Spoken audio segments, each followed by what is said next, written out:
சற்று முன் ஒரு செய்தி கிடைத்திருக்கிறது. அது என்னவென்று பார்க்கலாம்.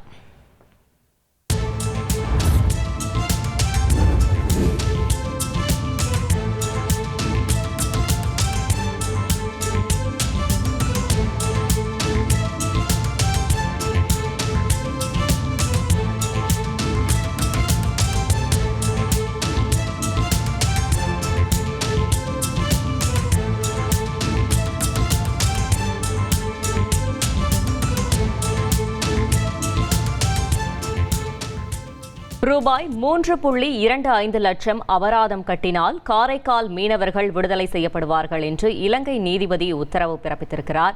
இது பற்றின மேலும் விவரங்களை செய்தியாளர் விஸ்வநாதன் வழங்கிட கேட்கலாம். விஸ்வநாதன், வணக்கம். இந்த உத்தரவு தொடர்பான கூடுதல் தகவல்கள். வணக்கம்.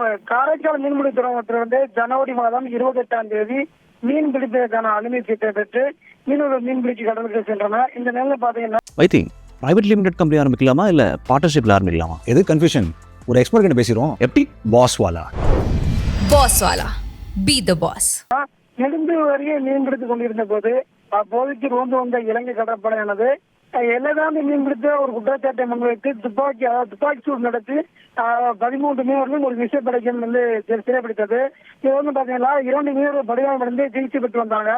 இந்த நிலையில் பாத்தீங்கன்னா அவருடைய சிறைக்காவல் முடிந்து இன்று இலங்கை மல்லாக நீதிமன்றத்தில் ஆஜர்படுத்தப்பட்டதால் மீனவர்கள் விசாரணை நடத்திய நீதிபதி அதாவது 13 பேருமே 3.25 லட்சம் ரூபாய் அபராதம் கட்டினால் விடுதலை செய்யப்படலாம், கட்டத்தவர்களும் சிறையில் அடைக்கப்படும் என ஒரு கடுமையான உத்தரவை பிறப்பித்தாங்க.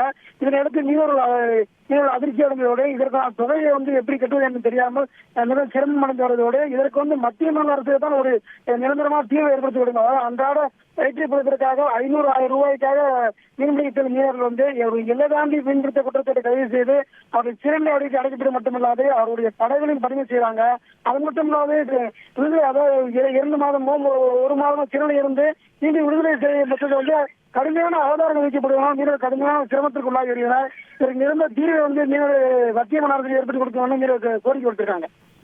தகவல்களுக்கு நன்றி விஸ்வநாதன்.